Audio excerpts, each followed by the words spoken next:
Hello. Hello. হ্যাঁ, আমি বনগা থেকে বলছি। হ্যাঁ, বলো। ভালো আছেন? হ্যাঁ, ভালো আছি, বলো। হ্যাঁ, আপনি দিদি ফোন করেছিলেন, আমি একটা বিরাট সমস্যার ভিতরে ছিলাম, বুঝলেন? এখানে ও, কাজকর্ম কিছুদিন বন্ধ ছিল আমার। আচ্ছা একটা অ্যাক্সিডেন্ট হয়েছিল, যার জন্য কাজকর্ম বন্ধই ছিল কদিন। আচ্ছা আচ্ছা, ঠিক আছে, বলো। বলছি ওই, আমি যে ব্যাপারটা নিয়ে আলোচনা করেছিলাম আপনার সাথে, বুঝলেন? হুম হুম। তো ওটা কি কিছু ট্রেনিং করে দেওয়া যায়? না, ওই মেশিনে দেখো মাল বের করা মুশকিল আছে। তুমি আমার কোম্পানির মেশিন নিয়ে নিলে আমি সবকিছু করে দিতে পারবো। দেখেন, এই মেশিনটা তো অনেক কষ্ট করে নিয়েছি, বুঝলেন? একটা লোন দেখো, করে তো আমিও নিয়েছি। আমিও কষ্ট করে নিয়েছিলাম। ওই মেশিন আমাকে আমার মা কালী পাল্টিয়ে দিয়েছে, বুঝলা। একটু পাল্টে দিই সেটা বুঝতে পারছি, কিন্তু পাল্টাতে গেলেও তো এখন এই মুহূর্তে একটা টাকা পয়সা তো প্রয়োজন আছে না? তো এখন আমি অনেক কষ্ট করে মেশিনটা নিয়েছি। মা আমি আমার আমার মেশিনটা মা কালী পাল্টিয়ে দিয়েছে, এমনি এমনি না। কেন, আমার ওই মেশিনে আমি মাল করতে পারছিলাম না তো। ওই মোটরের স্পিড এত কম। ও, তারপরে আমি দাদার কাছে এমন ভাবে বললাম, দাদা, নালে আমার কিন্তু মৃত্যু ছাড়া কোনো ইয়ে নেই। তারপরে দাদা আমাকে বললো, ঠিক আছে, তোমার মেশিন আমি পাল্টি করে দিচ্ছি। আর কেন, আমি আমারও তো সেরকম। আমি আমি আজকে সুদে টাকা নিয়েছিলাম। ওই মেশিনটা যখন কিনি 2 লাখ টাকা সুদে নিয়েছিলাম। আমারও তো সেই একই কেস, আমার ব্যাংকের থেকে লোন নেওয়া হয়েছে, বুঝলে? তোমার ব্যাংকের থেকে, আর আমি ডাইরেক্ট 3% করে মাসে 6,000 টাকা করে দিতে হবে, সেরকম ভাবে আমি সুদে টাকা নিয়েছিলাম। আমারও ব্যাংকের থেকে লোন নেওয়া হয়েছে, অটোমেটিক 4 মাস হয়ে গেছে। এখন তো মেশিন রানিংই করতে পারলাম না। ওই নিয়ে বিরাট একটা টেনশনের ভিতরে আছি, বুঝলেন?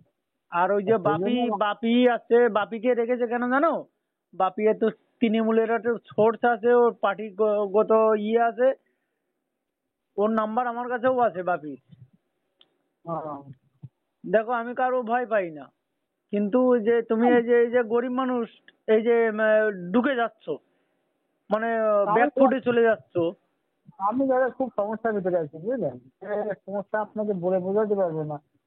এই নিয়ে আমার পারিবারিক একটু অশান্তিও চলছে। চারদিকে ধার কেনা করে মেশিনটা নেওয়া তো, মেশিনটা রানিং করতে পারলাম না, 4 মাস হয়ে গেল। তুমি এই জানো নিয়ে যে সমস্যার এমন ভিতরে। অবস্থা হয়েছিল আমার রানিং কারখানা, আমার মনে হয় গলায় দড়ি দেওয়ার মতন অবস্থা হয়ে গেছিল। ওই ওই কর্মকারের মেশিন নেওয়ার পরে ওর মেশিন তখন তো সাকসেস ছিল না। আমি আস্তে আস্তে কোনো রকম ওদের বলে বলে বলে তারপরে কিছুটা করিয়েছিলাম, তাও আমার কথা যখন শুনছিল না, তখন আমি বললাম, ধর বাল, তোর কাজ করবো না। তার থেকে এখন আমার নানান গালাগালি দেয়, নানান অপবাদ দেয়, ওতে আমার যায় আসে না। এখন আমি মা কালী অটোমোবাইল ওয়ার্কশপের যে কাজগুলো করি, হুম। কোনো একটা কাস্টমার আমাকে বদনাম দিতে পারবে না। ও তো চিটিং বাজ।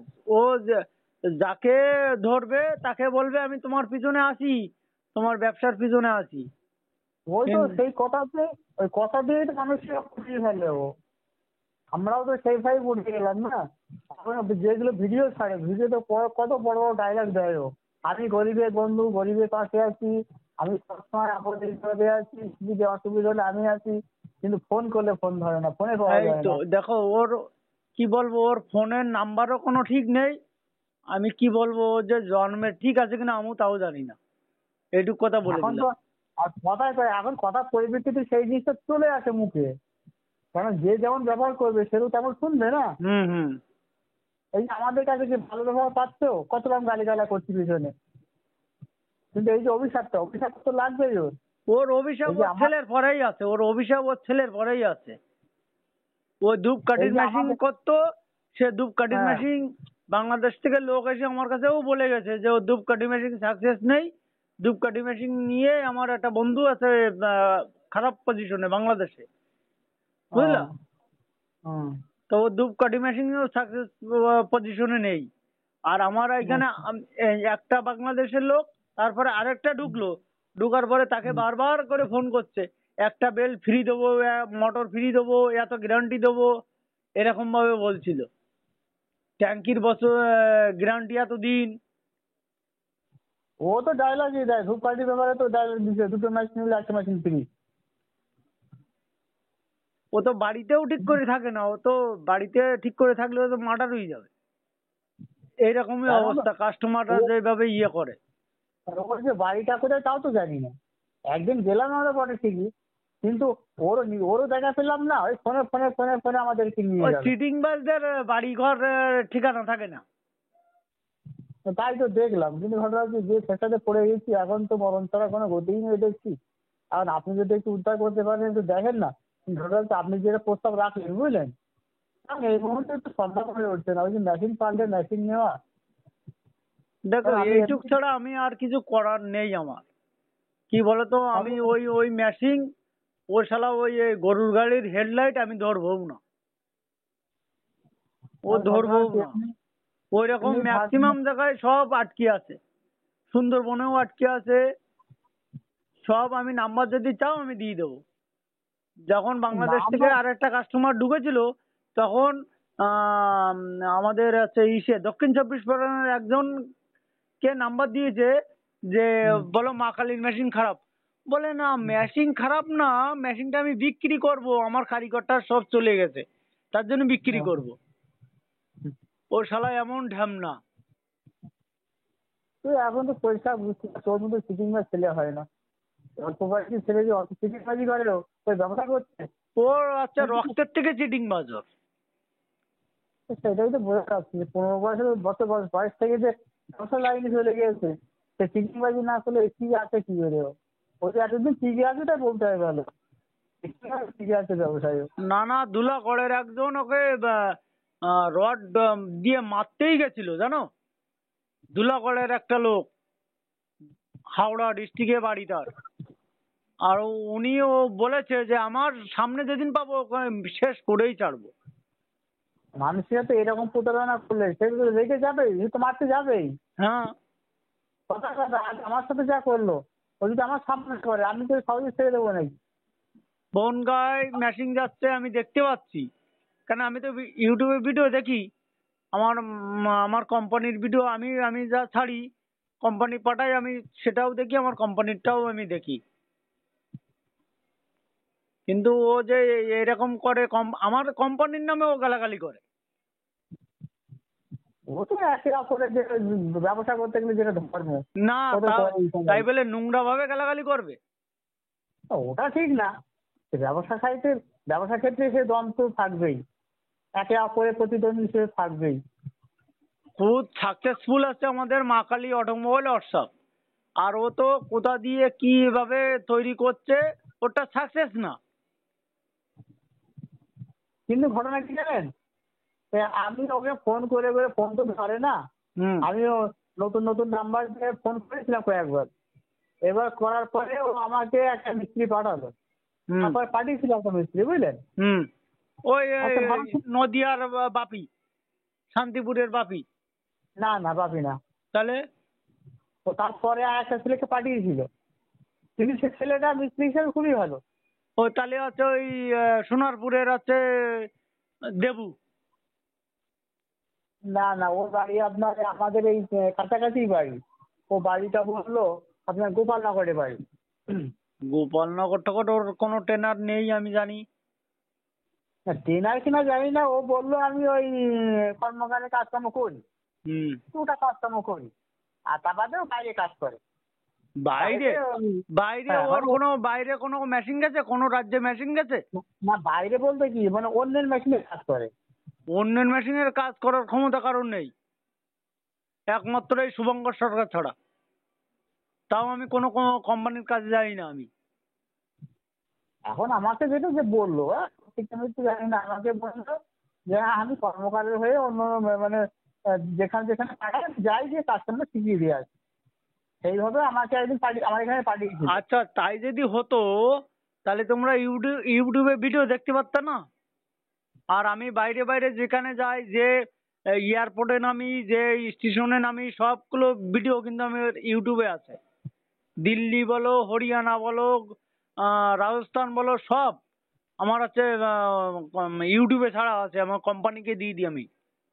ওর কোনো রাজ্যেই শুধু ওয়েস্ট বেঙ্গলের মধ্যেই ছাড়া আর কোনো রাজ্যে নেই ওই চিটিং বাজে।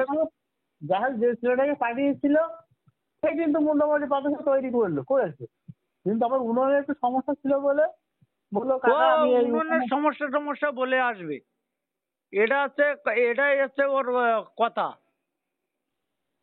তবে যেটুকু কাজ করে গিয়েছে মোটামুটি মাল ভালোই তৈরি করেছে। দেখো এখন কি করবা। আমার সেই হিসাবে আমি আপনার একটু স্বর্ণাপন্ন হয়েছিলাম, কিন্তু আপনি একটু হেল্প করতেন। না না, দেখো আমার কোম্পানির মেশিন যদি হতো আমি ঝাঁপিয়ে পড়তাম, কি প্রবলেম হচ্ছে কি করতে হবে সেটা আমি করে দিতাম, কিন্তু আমার কোম্পানির মেশিন না, ওই চিটিং বাজের মেশিন, আমি ওখানে যাব না। ওর মেশিন সাকসেসফুল করে দিয়ে আমার কি লাভ আছে? না ওকে আর লাভ কি আছে, কারণ আমাকে একটু বাঁচাতে পারতেন নেই। না না, এরকম ভাবে হয় না গো। এরকম অনেক জায়গায় সব কান্নাকাটি করছে, অনেক জায়গায়। আর আমাদের কোম্পানির যে মেশিন নিয়েছে সবাই হাসি মুখ, সবাই হাসি মুখ। হয়তো মাল কারণ প্রোডাকশন কম করছে, তাদের চাপ নেই, কিন্তু সবার হাসি মুখ। বুঝতে পারছি, আমিও হাসি মুখ ফেরাতে পারতাম, কিন্তু ঘটনা হচ্ছে এই মুহূর্তে একটা লোনের চাপ আমার ঘাড়ে রয়েছে বুঝলেন, তারপরে মেশিন রানিং করতে পারলাম না, আবার এক্সচেঞ্জ করা মানে তার খরচের ব্যাপার আছে না।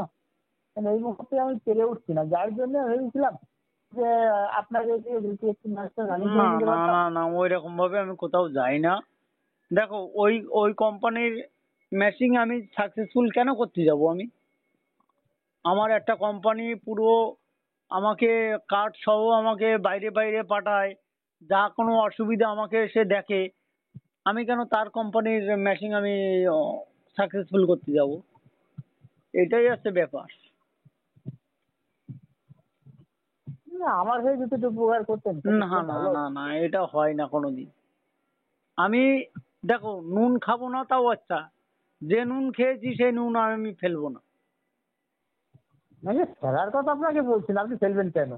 আমার যে মা কালীর দাদা যে উপকার করেছে, আর নাহলে ওই সাইডে ওই সময় আমার সুইসাইড করা ছাড়া কোনো গতি ছিল না, জানো।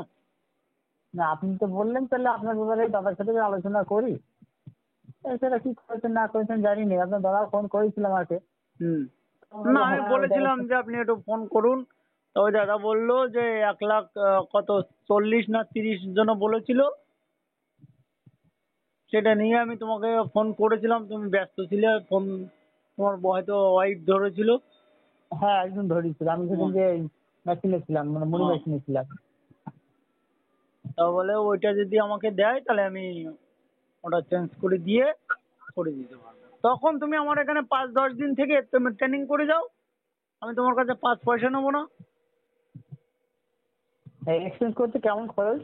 হ্যাঁ, এক্সচেঞ্জ করতে কেমন খরচ? ওই তো 1,30,000 না 40 জন দাদা বলেছিল, ও বাবা। কিন্তু ম্যাশিং এর মতন ম্যাশিং পাবা। সে তো বুঝতে পারছি দাদা, কিন্তু ঘটনা হচ্ছে এই মুহূর্তে আমি বলছি না আমাকে মাজা ভাঙা, সে বাজার মাজা ভাঙা আমি তো কেস, সে আপনার যেমন কেস হয়েছিল ঠিক আমার তো একই কেস। আপনি যেমন পাবলিক লোন নিয়েছিলেন আমি ব্যাংকের লোন নিয়েছি, হুম। এই তফাৎ এইটুকুই। তো ওই দাদার ম্যাশিং নিয়ে আমি সব উঠিয়ে দিয়েছি, সব উঠিয়ে দিয়েছি। ও কি দিন গেছে আমার। না সেই দিন এখন আমার সামনে বুঝলেন, আপনি যাক ভগবানের আশীর্বাদ এখন ভালো আছেন, কিন্তু হচ্ছে আমার সামনে এখন সেই দিন, আমি ওই যে কি রকম করবো অনেককে দাদা বাঁচিয়ে দিয়েছে, অনেককে বাঁচিয়ে দিয়েছে দাদা। কিন্তু ওই টাইমটা যে আমি যে শক্ত হয়ে দাঁড়িয়েছিলাম বলে রক্ষা, আর নাহলে মানে আমার বউ বাচ্চা ছেলে আমার কারো মুখ দেখতে হতো না, এরকম অবস্থা হয়ে গেছে। আচ্ছা বলছি, যদি আপনার ওখানে ট্রেনিং করে আসি তাহলে মেশিনে কাজ করতে পারবো না আমি? দেখো আমার মেশিং এর সিস্টেম আলাদা, ওই মেশিং এর সিস্টেম আলাদা। ও, আর তা দেখো আমি তো ওই, অন্য একটা কোম্পানির মেশিন নিয়েছো যারা আমাদেরকে বারবার গালাগালি করে, তাদের ইয়েকে আমরা ঢুকতে দিই না, বুঝলা। ও দেখবে ইউটিউবে গালাগালি করবে আমাকে, আর নালে আমার দাদাকে, মাখালি দাদাকে গালাগালি করবে, ওদের মেশিন ভালো না, আমাদের চরিত্র ভালো না, এইভাবে গালাগালি করবে। তাদের মিস্ত্রিকে, তাদের আছে কাস্টমারকে আমরা ঢুকতে দিই না। তুমি আমাদের মেশিন নাও, তোমার যে কয়দিন, 1 সপ্তাহ লাগে, আমি 1 সপ্তাহ বাড়িতে রেখে ট্রেনিং করাবো, কোনো অসুবিধা নেই। বাংলাদেশ থেকে এসে থেকে ট্রেনিং করে চলে গেছে। না স্যার, আপনার কথা সবই বুঝতে পারছি আমি, কিন্তু ভাবলাম সেই মুহূর্তে কথা ওই যে এক্সচেঞ্জ করতে গেলে আপনি যে টাকাটা খরচ বলছেন, ওই টাকাটা এখন ম্যানেজ করাই তো আমার পক্ষে কষ্টকর হয়ে যাচ্ছে। তা নাহলে তো আপনাকে আপনার কথা মতো আমি হাসি মুখেই এটা করে নিতাম। কিন্তু আপনি যখন সিওরিটি গ্যারান্টি দিচ্ছেন এক্সচেঞ্জ করে মেশিন নিলে আপনাকে পুরো ট্রেনিং করিয়ে দেবো, হুম। আপনি তো সিওরিটি গ্যারান্টি দিচ্ছেন, তো তখন তো আমার মানে ভয়ের কোনো কারণ ছিল না। না। কিন্তু আমি তো নিজে পেরে উঠছি না, বুঝলেন? তাহলে এই একটা লোনের চাপ ধারে না থাকলে হয়তো রিস্ক নিতে পারতাম, কিন্তু আমি এখন মেশিনটা রানিংই করতে পারলাম না। এই 4 মাস হয়ে গেল, এখন রানিং করতে পারলাম না। একটা বিরাট চাপ রয়েছে, তারপরে আবার এর উপরে আবার চাপ নেবো কি করে? কি বলবো আবার, কি বলতো, ও তো সবসময় আমাকে একটা গালাগালি দেয়, সঞ্জীব। আমার জন্য দাঁড়িয়েছে, আবার ও শালা আমারই গালাগালি দেয়। আর নাহলে ওর মেশিন বেচে খাইতে হইতো না। এটা দেখেন, মানে তো মানুষের ধর্ম, বুঝলেন? হুম। যার থেকে যে উপকৃত হয় না, সে যখন ভালো হয়ে যায় সে পুরোনো দিনের কথা ভুলে যায়। এটাই অধিকাংশ মানুষেরই ধর্ম। আর ওই যে সোনারপুরের দেবু, যে যে এখন ট্রেনিং করতে বেরোয়, আর আছে ওই যে শান্তিপুরের ওই যে বাপি, হুম। ওসব বাতসার লাইনে কিছু জানে ওরা? আরে বাপে কি মিস্ত্রির ভেতরে পড়ে নাকি? হুম। ও তো আমার এখানে একদিন এলো, আমি দেখলাম তো ও কোনো মিস্ত্রির ভেতরেই পড়ে না, হয়তো মেশিনটা সেট করতে পারে। মানে ওইসব। বাতাসা তৈরি করার অভিজ্ঞতা ওর নেই। আমি তো সঞ্জীব পরিষ্কার বলেছিলাম, ও কি মিস্ত্রি নাকি? ও কি পাঠিয়েছে নাকি? ও ওইটাই ওর কাছে, ওদের কাছে অনেক এখন। না, আমি ওকে পরিষ্কার বলেছিলাম, আপনি যে বাপিকে পাঠিয়েছেন ও কি মিস্ত্রি? ও কি মিস্ত্রি হিসেবে পাঠিয়েছেন ওকে? ও বলবে হ্যাঁ, মিস্ত্রি হিসেবে পাঠিয়েছি। ও কি কাজের কিছু জানে? ও এক একটা বাতাসা তৈরি করে দিয়ে গেছে 50 গ্রাম করে ওজন। হ্যাঁ। এক একটা বাতাসা তৈরি করে দিয়ে গিয়েছে সে কমসে কম 25-30 গ্রাম করে ওজন, বড় বড় বাতাসা। তা আমি ওকে সে ফটো পাঠিয়েছিলাম বাতাসা, হুম। যে বাপি মিস্ত্রি, আপনার বাপি মিস্ত্রি বাতাসা তৈরি করে দিয়ে গেছে, এই ফটো পাঠালাম, দেখেন। ওর ওখানে গেলে না, যে যে কেউ যায় না, পুরো বলদ হয়ে যায়। ওর ওই মুখ বাতালার জন্য বলদ হয়ে যায়, যেই আজকে অসুবিধায় পড়ে। অসুবিধা পড়ে না। আর কথা কথা, নিজ গরিব মানুষগুলোই তো এইসব লাইনে ঢোকে। হ্যাঁ। গরিব ছাড়া ওখানে কেউ বড় লোক যাচ্ছে না, আবার ও বলে গো আমি গরিবের বন্ধু। হ্যাঁ, গরিবের বন্ধু। না, কথা কথা এইসব ব্যবসাগুলো যারা নিজেও গরিব তারাই তো করতে যায় না, হ্যাঁ, হ্যাঁ। ধার দেনা করে টাকা পয়সা হাওলাত ওই করে। আগে ধূপকাঠির লাইন যখন হচ্ছিল, হুম। তখন সে নাম্বারটা এখন নাকি বন্ধ। আচ্ছা, কুরকুরের নাম্বারও বন্ধ। এখন এই বাতাসার নাম্বার দুটো আবার না তিনটে চালু করেছে। এই নাম্বারও ওই যে 10 বছর 20 বছর গ্যারান্টি দিচ্ছে না, ও হুম। আবার কিছুদিনের মধ্যে বন্ধ হয়ে যাবে। হ্যাঁ, এখন সবই তো বন্ধ হয়ে গেছে, শুধু বাতাসার মেশিনটাই আছে। হ্যাঁ। আর ও তো ভাড়া নেওয়া জায়গা, ওই সারদা নারদার মতনই কোম্পানি ওর, ভাড়া নেওয়া জায়গা। ও, তো ও নিজের ভাড়া, জায়গা নাকি? ও যেখানে মেশিনটা তৈরি করে ওখানে ছোট্ট একটা ঘরই আছে, তার তো আর কিছু নেই। না, ও তো ভাড়া নেওয়া জায়গা। ও বলে 1 বিঘা জমির মধ্যে ওর কারখানা। ওইটা না, হ্যাঁ, জায়গাটা জায়গাটা বড়, চারিদিকে মানে পাঁচিল দিয়ে ঘেরা, আরে কিন্তু তা তার ও তো ভেতরে ভাড়া নেওয়া জায়গা, ওর সে নিজের যাই জায়গা হোক, নাকি ও?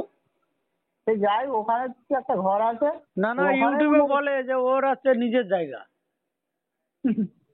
ইউটিউবে তো অনেক কিছুই বলে।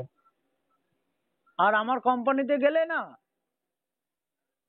আমার কোম্পানিতে মা কালীতে গেলে না, হ্যাঁ। তুমি বলবা কি এত বড় কারখানা এইখানে, গ্রামের মধ্যে কিন্তু। আপনাদের কারখানাটা পুরুলিয়াতে না? হ্যাঁ, একদম গ্রামের মধ্যে ও, এত বড় কারখানা। তাও দাদা আবার মেন রোডের সাইডে দাদা জায়গা আছে, সেখানে করছে। ওই দাদার আছে 150 বিঘে সম্পত্তি, 150 ও, বিঘে, হ্যাঁ, প্লাস ইউটিউবে দেখি তো আপনাদের কারখানাটা তো অনেক বড়। প্লাস গ্যাসের ডিলার। আমি ফোনে ফোনে বলছি, খারাপ পেও না। না আবার না। গ্যাসের ডিলার, রেশন ডিলার। ও, উনি ওই ওই লোককে ওই ঠকিয়ে খাবার লোক না উনি। ওনার ব্যবহার দেখলে না তুমি হুম। বলবা কি যে আমি ভগবানের জায়গায় চলে এসেছি। ব্যবহার দেখলে বলবা ভগবানের জায়গায় চলে এসেছি। ওনার ওখানে আলমারি শোকেস থেকে শুরু করে গাড়ির টলি ফলি সব তৈরি হয়। ও, আর মেশিন বলতে কোনো বাকি নেই ওনার কাছে। ওনার তো মুড়ি মেশিন তৈরি করেন না? মুড়ি মেশিন শুধু না, যতগুলো মেশিন আছে সব ওনার ফ্যাক্টরিতে পেয়ে যাবে। ও, না ইউটিউবে যেটা দেখায় মুড়ি মেশিন, তারপরে আপনার মুড়ি মেশিন ওনাদের হিট ছিল।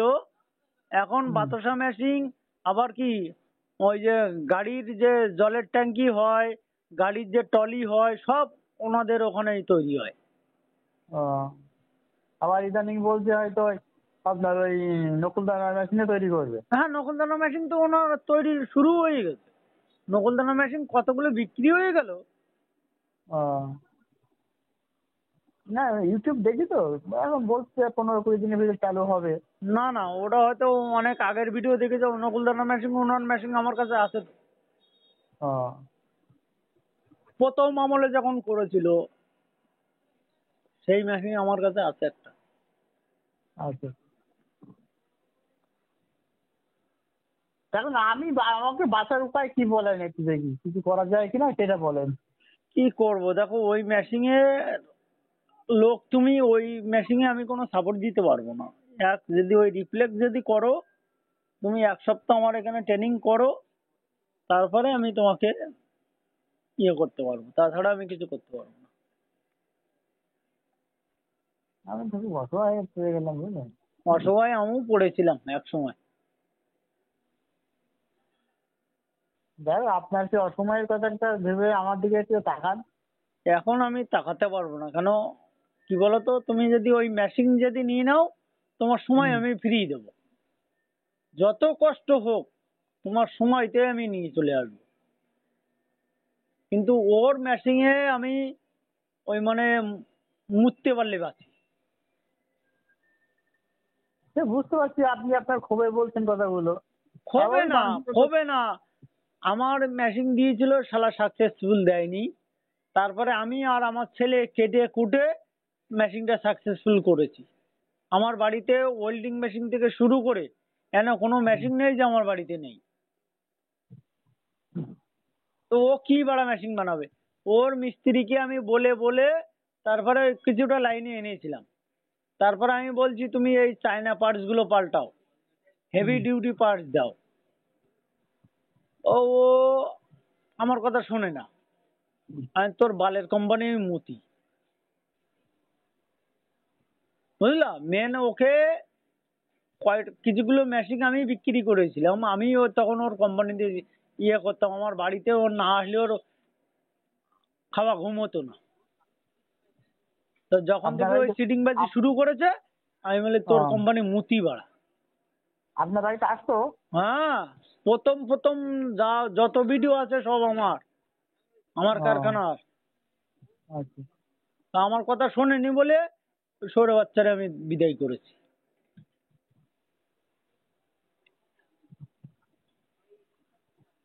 ঠিক আছে, সবই তো বুঝতে পারছি আপনার কথা, কিন্তু মনে হচ্ছে আমি এখন বাঁচবো কি করে ভেবে পাচ্ছি না। দেখো, ওর ওর মেশিনে আমি হাত দেবো না, কোনো দিন না। আমি হয়তো কুত্তা দিয়ে মুতিয়ে দেবো, আমি মুততে যেতে পারবো না। কিন্তু আমার মেশিনে আমার ছেলে, আমার আমার মেশিন যতগুলো ইয়ে হয়, মানে যা সারাদিন যা প্রোডাকশন হয়, আমার ছেলে কিন্তু মেশিন চালায়। আহ, আমি কিন্তু ওই পাক টাক করে দিই, আমি হুম, আছে সাইডে দাঁড়িয়ে সবকিছু বলে দিই। কিন্তু আচ্ছা। ও বাচ্চা ছেলেরাও চালাতে পারবে। মানে মেশিনটা ছেলেই চালায়? হ্যাঁ, ছেলেই চালায়। আহ, আমি সব বাইরে বাইরে যাই, আচ্ছা। কিন্তু বাড়িতে এসে কোনোদিন আমি মেশিন ধরি না। ওই হয়তো 2-1 পাক ধরলাম এই। কিন্তু ধরেন আপনি যখন বাইরে কাজে যান তখন ও একা সামলায় কি করে, না ও লেবার আছে আরো? তো লেবার ছিল, তা একটা লেবার একটুখানি কিছুটা ইয়ে করছিল বলে ফাটিয়ে দিয়েছি তাহলে। এখন আমি পুরো পাক টাক তৈরি করে দিচ্ছি, ছেলে মেশিন চালাচ্ছে। আর মাল দেখলে তোমার মাথা এমনি ঘুরিয়ে পড়ে ওখানে চিতুই পড়ে থাকবা, এত সুন্দর মাল। একদিন আসবো আমার বাড়িতে দেখতে। আমি দেবো না সেটা, আগে আমার মা কালীর সঙ্গে ম্যাচিং নিয়ে কথাবার্তা সেটিং, তারপরে। এমনি দেখতে আসতাম। না, এটা হবে না, তাও দেখতে পেলাম না। এটা হবে না। আহ, তোমাকে আমি কম পয়সার মধ্যে আমি করে দিচ্ছি, আমি বললাম তো। কিন্তু দাদার সাথে আলোচনা করেন তাহলে কত কম দামের ভিতরে করতে পারবে। আমি তো ওই যে দাদা সবাইকে বলছি। আমাকে 30 বলেছে না 40 বলেছে, এটা আমার খেয়াল নেই। দাদা বলছে ঠিক আছে, মেশিন আমি পাঠিয়ে দেবো, টাকা তোমার কাছে ঢুকবে, তারপরে আমি মেশিন পাঠিয়ে দেবো, কোনো অসুবিধা হবে না। কিন্তু 30 না 40 এটা আমার জানতে হবে, কিন্তু গাড়ি ভাড়া তোমার দেওয়া লাগবে। ওইটা গাড়ি ভাড়া টাড়া দিয়ে মনে হয় 40ই, মনে হয় 40। আমি একবার জেনে নিই, বুঝলা। হ্যাঁ, একটু জেনে দেখেন যদি কিস্তি বিস্তিতে করে দিতে পারে। না, সেরকম কিস্তি চিন্তা বিস্তি ওখানে হয় না, ওখানে যাওয়া হবে ডাইরেক্ট। দেখো এই পুজোর আগে আমার আর একটা মেশিন ঢুকবে, কিন্তু আমরা ওই কিস্তি বিস্তি ওই দাদা কোনো ইয়ে করে না।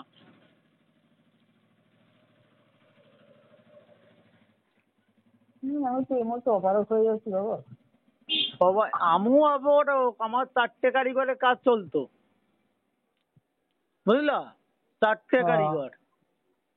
তা 4টে কারিগরের কাজ চলতো, তখন আমি যখন ওই কর্মকার খানকির ছেলে মেশিন ঢুকাইছি, তখন বলে দাদা তোমার পিছনে আছি। ও সোয়া বাচ্চা তখন মেশিন বিক্রি হতো না, আমি তো জানি না। আর ওই ফেসবুক ইউটিউব খুললেই ও শালা লাভ দিয়ে আসতো। তারপরে আমি বলছি আপনার ওই মেশিনে কত কত কেজি কাজ করেন? আমরা দাঁড়াই 10টা 11টা 12টা, তাতেও যদি 600 বলে 600 বের করে দেবো। আর 600 কেজি? 600 650। আমরা অল্প, মানে বেলায় ছাড়া আমরা দাঁড়াই না। না, বলছি একবারে আপনি ক কেজির পাক করেন? ওই 20 কেজি। ও, আমাদের তা গুড়ের, আপনাদের না গুড়ের বাতাসা তো বড় পাক দিতে পারি না। আচ্ছা, এমনি চিনিটা 20 কেজি করেন? চিনিটা হচ্ছে 28 কেজি 26 কেজি এরকম পাক করি। ও আচ্ছা, বলছি মেশিনে আপনার লাস্টে মাল পড়তে পড়তে কতটা থেকে যায়? 500-700 গ্রাম মতন থেকে যায়, সাইডে যেটা লেগে থাকে ওইটাই। ও আচ্ছা, মানে খুব অল্প করে থাকে তাই তো? হ্যাঁ, অল্পই থাকে। আর একটা গ্যাস মেশিনে লাগালেও 1 মাস চলে যায়। ও, আপনারা গ্যাসে কাজ করেন? না না, আমারও কয়লায় কাজ, কিন্তু মেশিনের কাছে একটা গ্যাস থাকে না। আমি একটা গ্যাস রাখতে হয়। ওটাই 1 মাস। আমরা 600 করি, 700 করি, ওই 1 মাস হ্যাঁ, দেবেই। আচ্ছা। ঠিক আছে, আপনার রাজি যখন হচ্ছেন না তো কি বলবো বলেন, আপনি তো আমার দিকে তাকালেন না। না না, ওইটা ওইভাবে কিভাবে রাজি হই বলো তো। তাহলে দাদার সাথে একটু কথাবার্তা বলেন, দেখি দাদা ফাইনাল কি বলতে দাদা চায়, কত কি আমাকে করতে পারে। বলেই দিয়েছে, দাদা তোমার লোক ফেসে গেছে, তুমি কথা বলে দেখো, যদি আমার এই টাকাটা দেয় তাহলে আমি পাল্টি করে দিচ্ছি।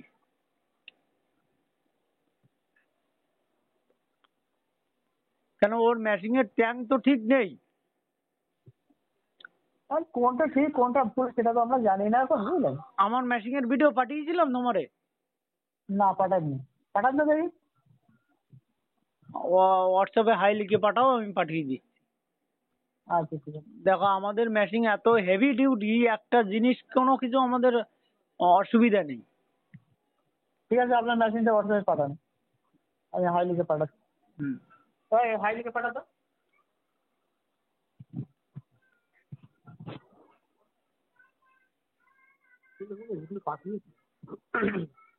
এত যে খারাপ অবস্থা সবাই। একবার ফটো দিয়ে মাছ ধরে দেবে। বাহ, কত বড় হলা, হলার কত? বলে 1,40,000 টাকা দিচ্ছে, ওটাই পার কেজি। ভিডিও পাঠিয়ে দিল, একটু পাঠিয়েছে কোন কলে আছে, ভিডিও আগে একবার পাঠিয়েছে। হ্যাঁ, আবার আজকের একটা পাঠাবো। পাঠান দেখি। আমি রোজ দিন আমি আজকে কোম্পানিকে ভিডিও ছাড়ি, রোজ দিন। কারণ কোম্পানির মিস্ত্রি না আমি, ওই জন্য রোজ দিন আমি ভিডিও ছাড়ি কোম্পানিকে। ও আচ্ছা, দেখান দেখি। আর আমার ভিডিও সব হিট হয়। বাংলাদেশ থেকে কাস্টমার কালকে বাড়ি গেল, বুঝলা? ও বাংলাদেশ থেকে কালকে বাড়ি গেল। আমি বললাম আগে মেশিন তোমার নিতে হবে না, আগে এসে আমার এখানে থেকে দেখে যদি পছন্দ হয় তারপরে মেশিনের কথা। সেইভাবে উনি এসেছিল। উনি আবার এই কিছুদিন পরে ওনার ছুটি আবার পড়বে, আবার আসবে, এসে মেশিন নিয়ে চলে যাবে।